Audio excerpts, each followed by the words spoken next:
Bonjour à tous et bonjour à toutes et bienvenue dans le port de Santikos. Bienvenue au King George, le cuirassé anglais de rang 7, mais pas que.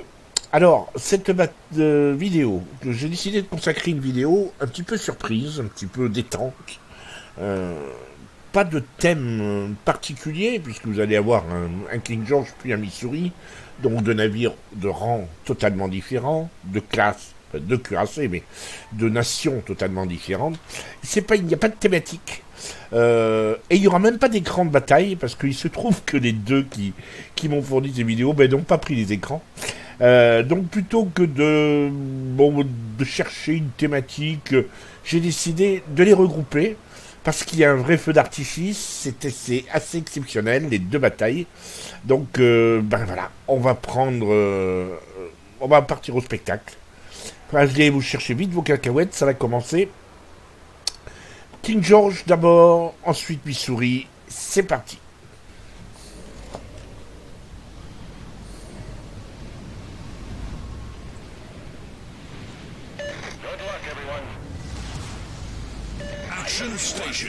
Allez, c'est une partie en tier 7 que je vous convie maintenant, avec Captain Coniam à bord de son King George 5. Et nous sommes sur la map de frères, en mode domination. Exceptionnellement, Coniam est tout seul. Une partie en tier 7 avec, je compte, 5 cuirassés de part et d'autre. Deux croiseurs de part et d'autre. Et 5 destroyers de part et d'autre, c'est beaucoup de 5 destroyers. Ça va être définitivement beaucoup. Intéressant de voir Coniam réagir ainsi. Il ne va pas vers A. Estimant, je ne sais pas quoi d'ailleurs. Est-ce qu'il... Vous savez, Queen Elizabeth, il semble qu'il y ait le Nelson qui vient vers lui. Donc oui, il s'en va. En fait, il ne va pas vers Assis, il va aller vers A, mais il y va par le chemin des écoliers. En d'autres termes, il va avancer maintenant vers A, mais en étant protégé par les îles. C'est quelqu'un qui n'hésite pas à attaquer vivement. Là, on voit bien la différence entre deux cuirassés de générations très différentes. Queen Elizabeth qui est plus un dreadnought. Et le King George, lui, étant un cuirassé de l'ère moderne, déjà annonçant les cuirassés de l'ère moderne. Queen Elizabeth est plus un cuirassé de la Première Guerre mondiale, plus trapu, alors que le King George est beaucoup plus plat, le pont est assez plat, plus bas sur l'eau, plus effilé aussi. Allez, on donne la main à Coniam. On va analyser la position. Il semble que, effectivement, Coniam ait choisi d'avancer protégé par les îles. Et là, il a anticipé. Vous avez vu, il a anticipé la reculade du Fubuki. Et il gagne à l'arrivée. Effectivement, il a gagné une défense de base, puisqu'il a touché le Fubuki. Belle anticipation, intéressant, c'est bien ça. C'est rare de voir de telles anticipations, toujours très intuitives. Là, il anticipe que le Gai-2 va encore avancer un petit peu sur son air. Et kaboum, 2013, encore une fois. Donc, trois coups au but quand même. Le Gai-2 a pris cher. Il avait ralenti pour surprendre l'ennemi. Pour l'instant, il est à la HE et il abrose les DD. Les 4 DD sont tous groupés là-bas.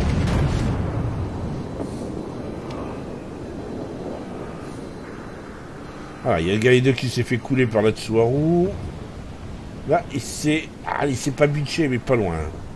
Par contre, il est repéré. Attention, il est broadside.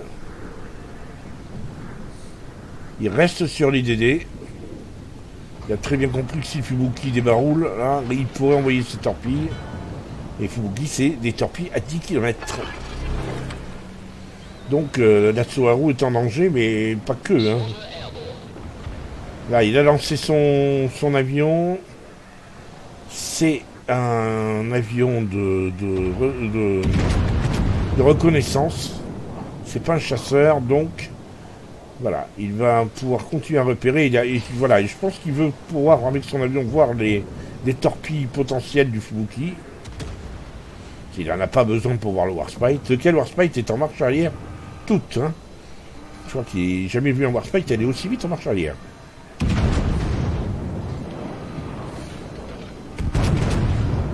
Là, il vient de se faire prendre une torpille, le Warspite.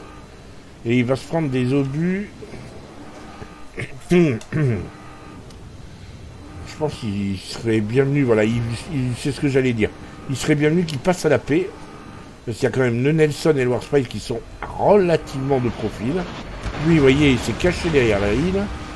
Alors, le petit mail qui accompagne sa vidéo m'a expliqué que c'était pas trop sa tactique de jouer comme ça, mais que bon, il y a des fois, c'est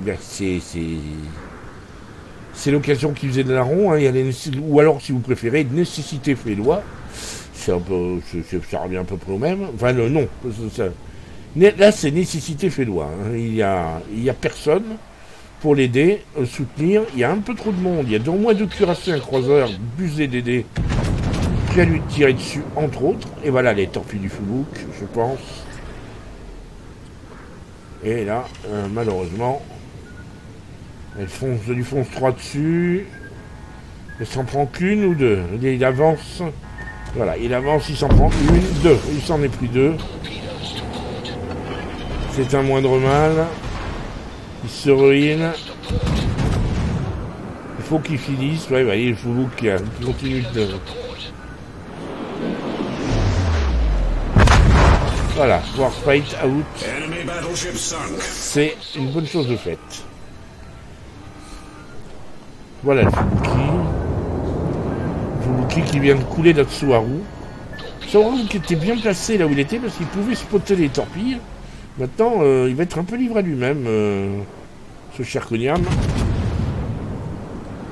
Là, ça passe juste au-dessus. Fubuki va continuer à arroser le secteur de torpilles.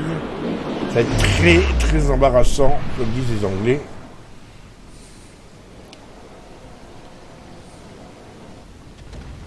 Le revoilà, le Fubuk, il recharge ses torpilles. Là, on a vraiment l'impression d'avoir affaire à un piranha. Il revient, il repart, il revient, il recharge et il relance ses torpilles. C'est bien joué de sa part. Hein.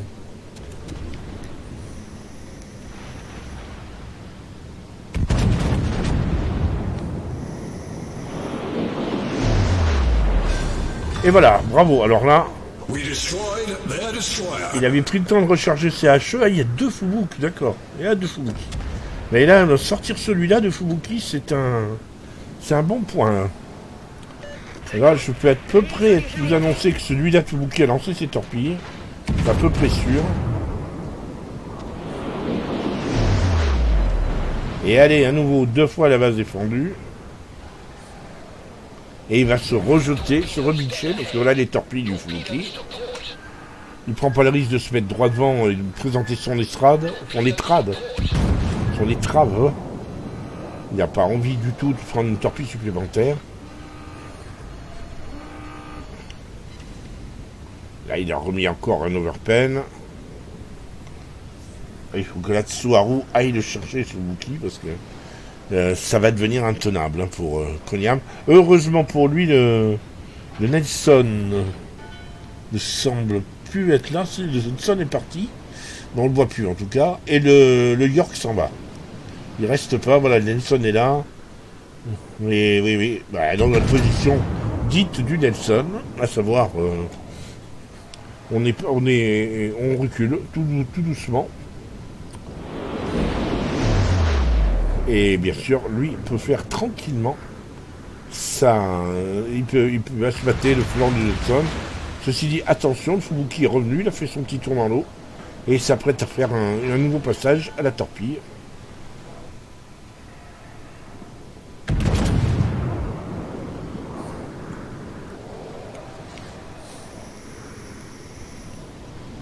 Alors, le Fubuki est vu, il est repéré par Atsuharu, ce qui l'empêche d'avancer pour venir torpiller Konyam. Il est un peu figé là, il est un peu fixé par Atsuharu, qui joue bien le coup. Hein. Plus j'ai l'impression qu'il a son moteur cassé. Et voilà, il se fait couler. C'est l'Algérie qui l'a sorti au canon.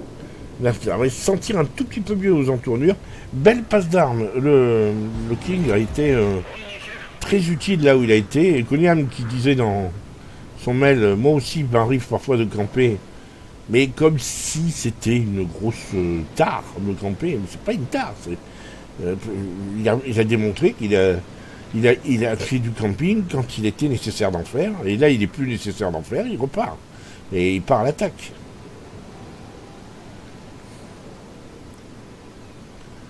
Là, il y en a un dans les chats qui demandent au cuirassé de bouger un petit peu, de se bouger, d'avancer. Et de fait, ils ont quand même effectivement un certain retard, les verts, par rapport aux rouges. Donc s'ils veulent gagner cette partie, il va falloir qu'ils poussent, clairement, qu'ils aillent chercher des caps. Et peut-être qu'ils sortent le Nelson et le York.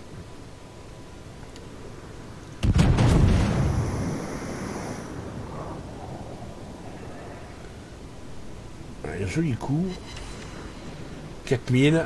Ah, il y a un New York aussi qui lui semble AFK. Bien. Là, il y a déjà un navire de moins en action. Le Nelson, attention quand même, parce que le Nelson risque de lui mettre très cher. Mais Konyam a choisi de s'attaquer au York. Donc il faut le sortir maintenant. Joli coup. Oh, soutien. On est à 52 000 et il obtient un soutien.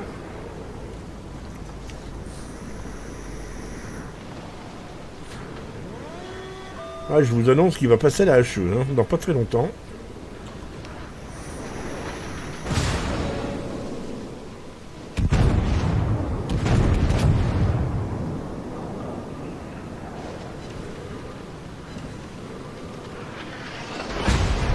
Voilà. J'avais pas vu la partie avant, je vous promets. J'ai vu que j'avais reçu un mail, j'ai vu qu'il y avait une partie de Konyam, je l'ai lancé. Le logiciel de capture, je découvre la bataille en même temps que vous. Enfin, dans les mêmes conditions que vous, en direct, et je la commande dans les conditions du direct. Mais c'était tellement évident qu'il allait sortir la HE, voilà, boum. Et maintenant... il y a le Nelson à sortir qui est de flanc. Là, il faudrait repasser à la paix, mais ça, c'est ce qu'il vient de faire. J'ai pas de mérite, je l'ai vu. Et comme le Nelson est de flanc, il va lui mettre la misère. Et ensuite, il faudra qu'il repasse à la HE sur le New York pour optimiser les dégâts et essayer de mettre un incendie. Et là, le Nelson a beau faire. Boum. Voilà, 4000 de plus.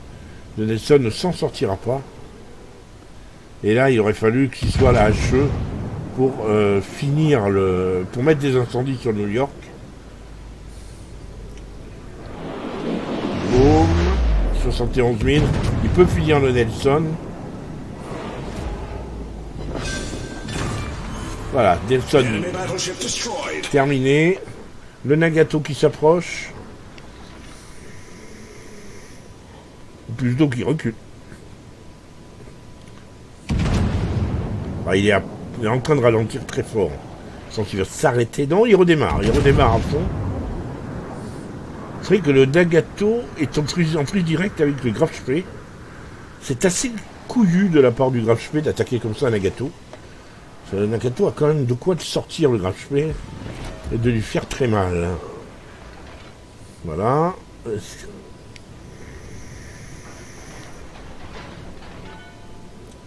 Et c'est vrai que la priorité, c'est éventuellement d'aider le Graf Spee qui prend très cher. Qui prend très très cher, mais qui sort à la torpille. Bravo le Graf Spee. Alors là, respect. Pendant ce temps, j'ai l'impression que le New York a une voie d'eau. La Tsuharu qui est passée par là, voilà. Non, et c'est Nelson qui l'a sorti au canon. La bataille avait complètement changé d'âme. Donc maintenant, Konyam fait demi-tour parce qu'il y a un Acosta de l'autre côté qui est en train de caper et qui va chercher le Queen Elizabeth. Et qui pourrait sortir le Queen Elizabeth. Et en plus, il semblerait qu'il y a aussi des torpilles en eau profonde. Donc il y a le Gajabada. Il y a le Gajabada et la Casta. En voyant si Konyam va obtenir le Kraken en défonçant la Casta à cette distance. 16 km, pas évident.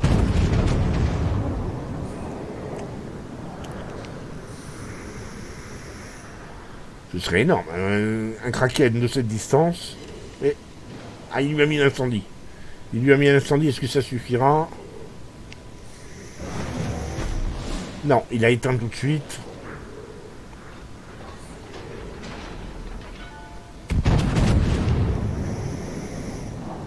Il a basculé sur le Dallas maintenant.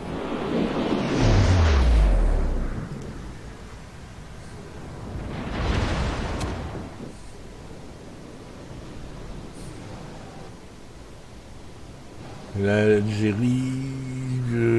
Ouais, et le Dallas...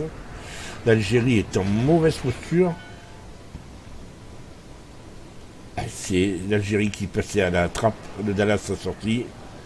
Donc, de nouveau, les rouges qui ont pris avantage. Mais attention, si le King George sort de Dallas, c'est de nouveau les verts qui passeront en tête. Magnifique. Kraken. Donc là, maintenant, il va s'agir de maîtriser la situation, d'autant que Soarou et le Grachefé sont passés par la passe et vont tomber sur la Casta, qui est benoîtement dansé et qui a dû se mettre dans son nuage de fumée. Là, il est repéré, donc la Casta est dans le coin.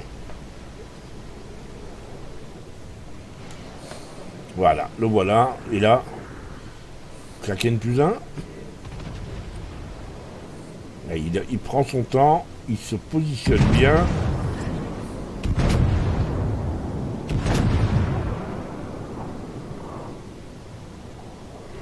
Oh oui. Voilà. Kraken plus 1, et voilà. Et on finit avec le Gneisenau. Un Gneisenau qui n'est pas en grande forme, reconnaissons-le. Mais on peut réellement parler. Alors que il y en a un qui est en train de râler. C'est qui? C'est un Américain, qui doit être de Dallas. De mec en Dallas qui est en train de râler. En leur disant que ce sont des campeurs, des trouillards, etc. etc.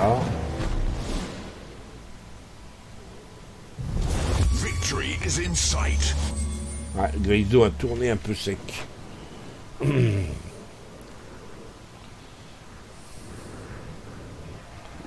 Mais la bataille est carrément jouée.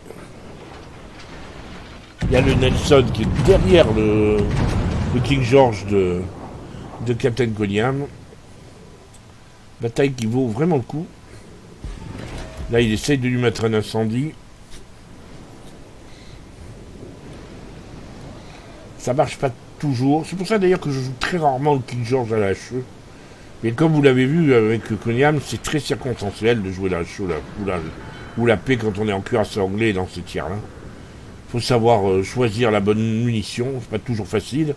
Savoir l'anticiper ou savoir prendre son temps pour recharger, pour pouvoir être efficace au maximum. Attention, c'est là qu'on aura droit à un Kraken plus 2. Allez, Gneisenau qui est sorti le Grachefé. Mais, et voilà, Kraken plus 2. Enemy battleship sunk. Et voilà, on est parti, on est sur la map, encore une fois, l'arme du désert.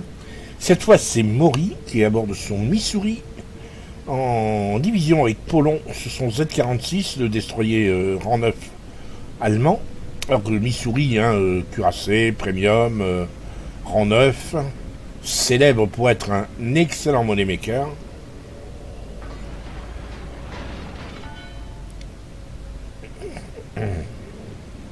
Et déjà un certain nombre de messages, enfin un certain nombre, 2-3 messages, où l'un d'eux demande éventuellement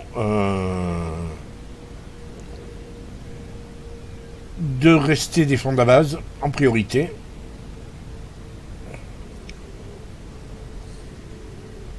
Et c'est assez la tactique de Maury. Vous voyez, il s'est arrêté et il attend.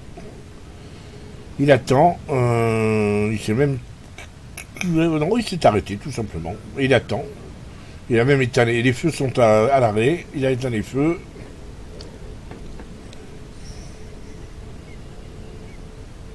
Ouais, c'est reparti.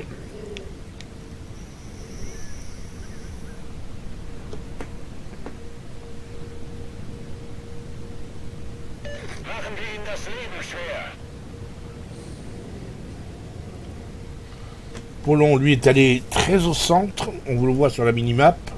Le petit DD jaune là-bas. Très au centre. Pour essayer de faire du spot passif.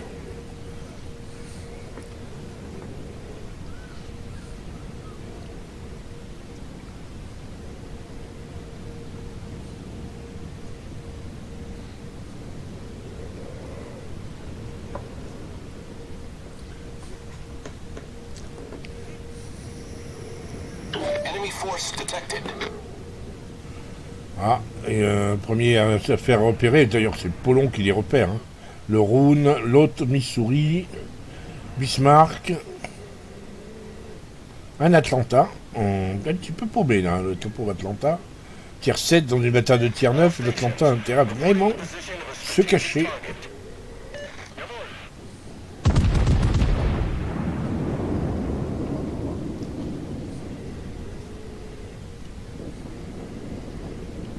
Première salve.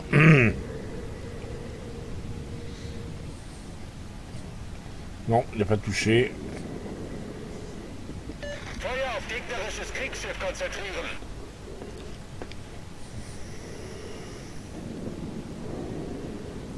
Concentrate fire on the enemy warship.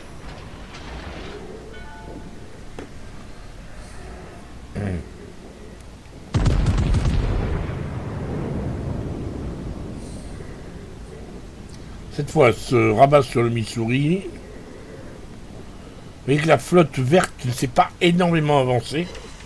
Et ils attendent effectivement les rouges qui vont arriver relativement épars. Alors la tactique de rester dans la base et de recevoir le premier choc, un peu comme d'entrer en mêlée dans un match de rugby, ça peut avoir du bon. Les deux Akatsuki qui se faisaient face dans la bataille se sont entretués à la torpille. Missouri qui a subitement accéléré. Donc Maury a un petit peu raté son coup.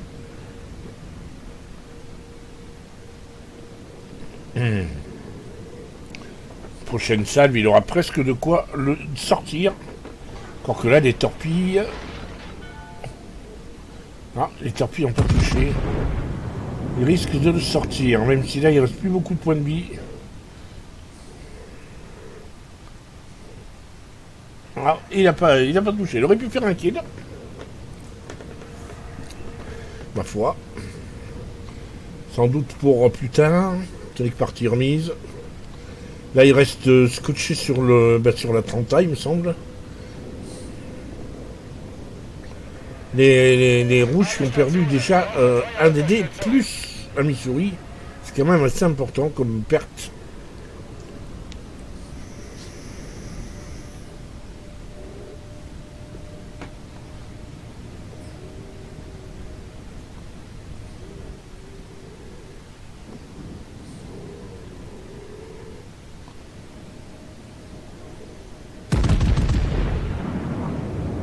Allez, le round maintenant.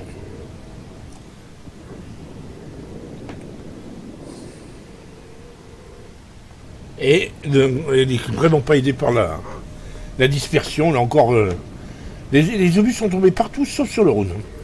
Tout autour, oui, mais pas sur le round. Bon.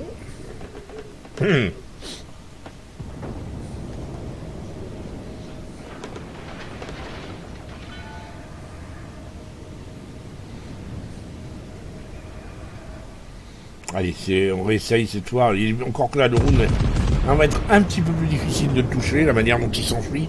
Il est bien anglais, là.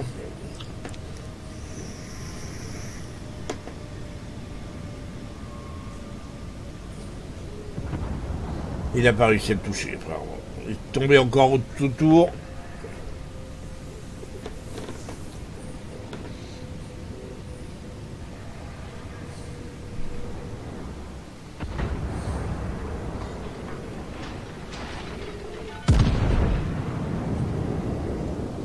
Encore. Reste fixé sur le round. Vous voyez que l'Atlanta est derrière sa montagne, c'est difficile de le choper. Citadel, et voilà, premier kill. Il y a un petit 20 000 de dégâts pour un premier kill. Le Rune, il a eu raison d'insister. Alors que je ne l'ai pas dit, mais Nampolon est toujours là. Non, Nampolon est toujours là. Mais il est très très mal en point. Regardez où il est. Il est de l'autre côté de du cap ennemi, de la base ennemie.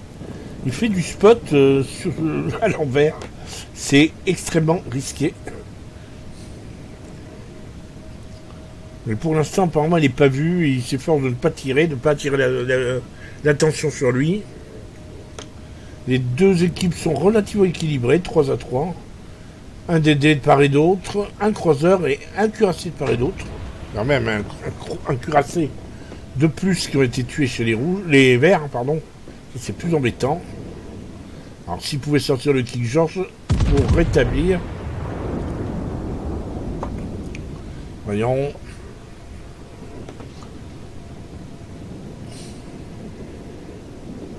Une petite salle à 7000, non, apparemment il n'a pas touché. Si, il a touché, une salle à 3000. Il a toujours envie de sortir l'Atlanta, apparemment. Peut-être qu'il aurait pu essayer à nouveau sur le King George, mais ça ne dit rien. Apparemment, le King George ne doit plus être accessible. Si, il est accessible. Si, il peut le sortir. Hein.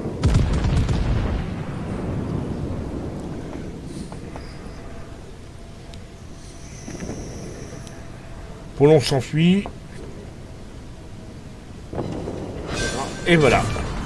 Il a sorti le King George. 27 000, 2 kills. Ben, c'est bien. C'est sympa. Attention, vu la course du Z23, il a dû acheter ses Empires. Pas forcément sur Mori, mais bon.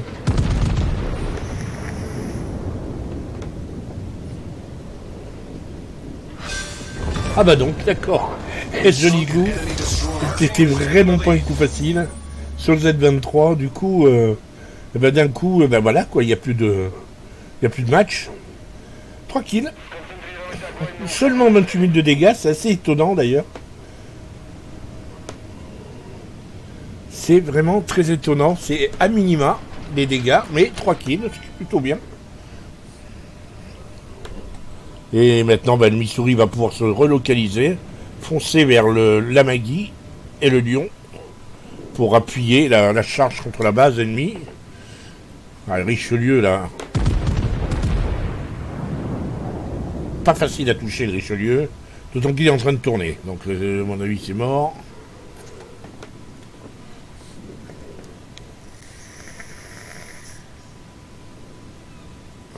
Ah, il n'est pas passé loin. Amaury est un excellent pointeur. Quand il a un navire qui est assez précis de loin, je sais qu'en Richelieu, par exemple, il fait des très bonnes batailles. En Dunkerque, pareil. C'est quelqu'un qui a un énorme sang-froid. Richelieu, ce qui s'est quasiment arrêté. Du coup, bah, il suffit que je dise, voilà. Il fait un petit overpen.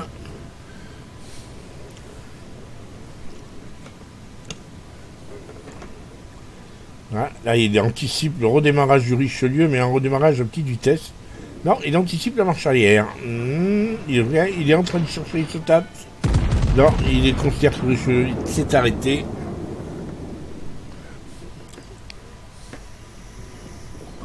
Richelieu qui a redémarré d'ailleurs. Pile au moment où Maury tirait, il fait 4 000 de plus. 32 000 de dégâts.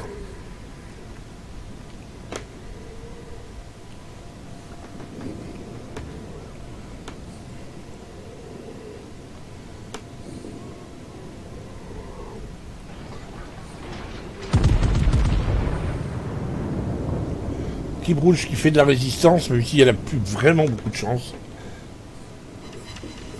Encore une jolie salve. Mais 3 boons.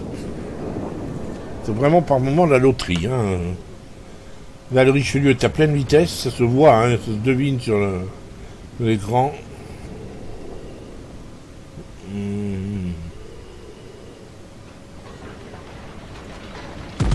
Il reste sur le Richelieu. Ils veulent finir.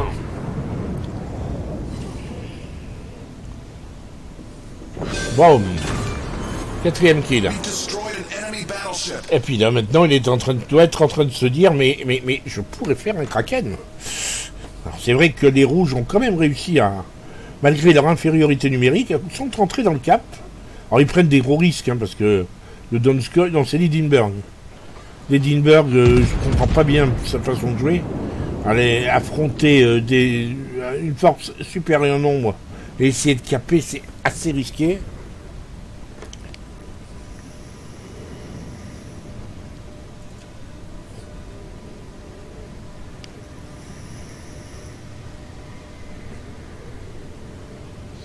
Edinburgh qui est apparemment bitché, mais il y a une île et Missouri ne pourra pas tirer.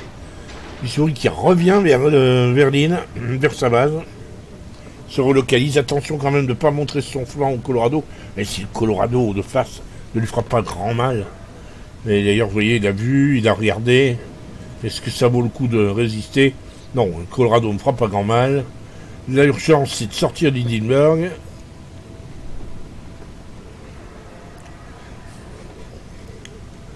Pour l'instant, il n'y a pas de possibilité de tir, alors on se met sur le colo.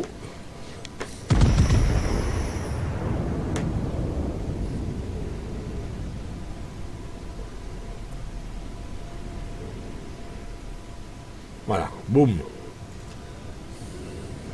38 000 de dégâts, il n'y a vraiment pas de quoi être fier. Allons, Maury, tu peux faire mieux, vas-y. Là, je crois que il doit se demander qu'est-ce qui lui arrive. 4 kills, mais 38 000 de dégâts. On peut pas vraiment parler de vol de kills, hein, mais bon, voilà quoi. Va-t-il faire un Kraken à minima? On va voir ça. L'Edinburgh est en train de reculer, donc... Allez, ça y est, dans sa smoke, l'Edinburgh. Et il est en train de caper. Ce qui, bien sûr, donne du temps. Alors que le colo, lui, est revenu... Le colo rouge est revenu dans sa base pour chasser Polon, qui était en train de caper.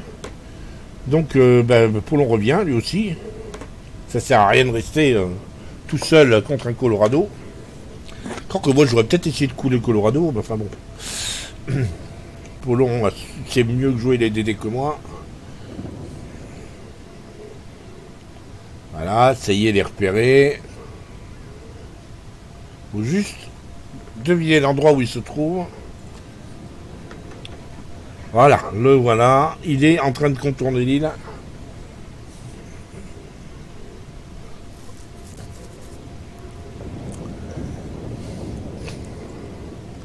Et il est en train de s'enfuir, même pour tout dire.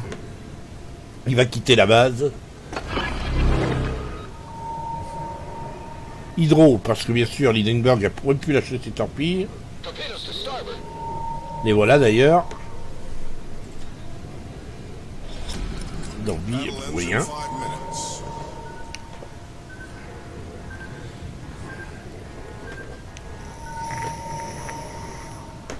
Là, l'Edinburgh va se montrer, il va essayer de s'enfuir. De là où il est, il peut prendre des très grosses salves, bien sûr, du Missouri, mais aussi du Rhône qui peut le sortir. Hein. Donc il suffit juste de passer de l'autre côté de l'île. L'Edinburgh a très peu de chance de s'en sortir. Le Z46 de Polon va le spotter en prime. Voilà, 7 sur 7. Le Rhône va le... Boum, lui enlève un peu de points de vie. Et... Non, raté.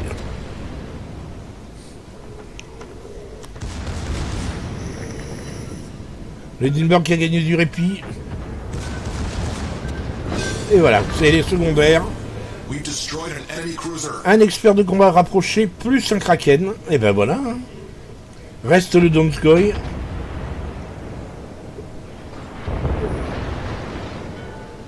Et un Kitakaze.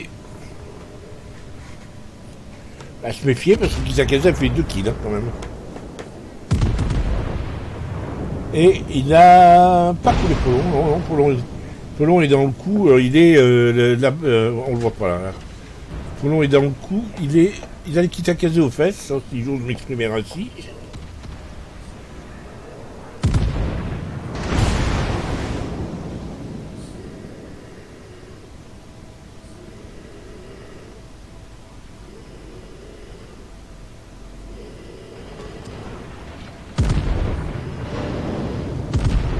Ah, un joli tir.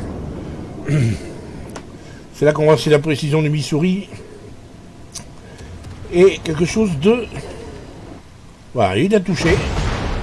C'est pas une légende. Un nouveau tir. Ah, c'est pas mal ça, c'est pas mal du tout. Donskoy s'est fait ralentir dans la... Ah non. Donskoy qui a été un gros rival, hein, un excellent joueur. Ah oui, bien joué. Et encore, mais ça suffit pas.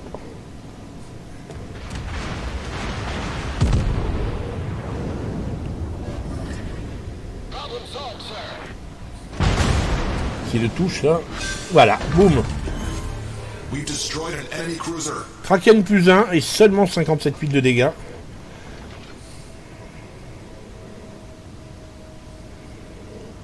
Un gros bravo à Mori qui n'a pas fait beaucoup de dégâts mais qui a fait des dégâts essentiels, on va dire. Et du coup, bah, le Colorado, il n'a plus trop envie d'y aller. Et c'est que Mori tente le Kraken plus 2.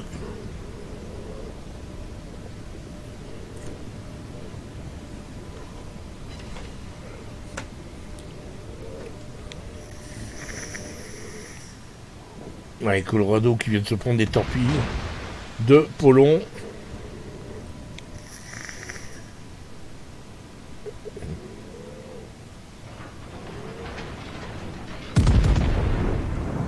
On regarde. Mori tente le coup, hein, du Kraken plus 2. Hein.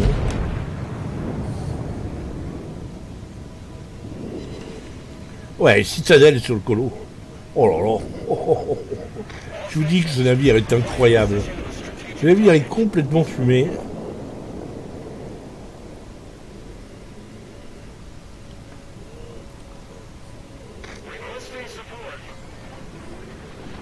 Ils sont plus de 3 à 2. Et la partie est loin d'être finie. Et je trouve quand même que les... voilà. Kraken plus 2. Battleship destroyed. Kraken plus 2. Alors, est-ce que le Kitakaze va... Non, il reste 20 secondes. Je doute que Mori... Mori qui a peu tanké, hein. On n'aura pas les écrans, donc... il a tanké pour 354 000, ou 360 000, et il a fait que 90 000 de dégâts. Donc il y a pratiquement personne ne s'est occupé de lui. Il y a des moments comme ça, des moments rares dans les batailles. Vous pouvez en faire 20 et puis ne jamais avoir un tel ratio. Voilà, fin de la bataille. Bravo Mori. Retour au port. Avouez que je ne vous ai pas trompé sur la marchandise. Les 2 batailles étaient exceptionnelles. Le résultat de ces 2 batailles est assez exceptionnel. Je tenais vraiment à les réunir. Pour les raisons que je vous ai dit en début de vidéo, hein. D'abord c'est vrai qu'il n'y avait pas une thématique particulière à part le résultat final, mais je voulais vraiment les réunir parce que c'est véritablement c'est une vidéo qui mérite son titre, qui le justifie vraiment. C'est vraiment un feu d'artifice et un vrai plaisir de voir 2 pilotes obtenir un tel résultat de cette manière. Voilà, c'est tout. Donc j'espère que ça vous a plu. On reprendra nos thèmes, on reprendra notre vidéo au prochain thème, ne vous inquiétez pas, aux prochaines vidéos. J'espère que ça vous a plu, n'hésitez pas à liker, n'hésitez pas à commenter. Je vous dis à très bientôt, je m'esquive, et comment dirais-je, très bientôt, si vous le voulez bien.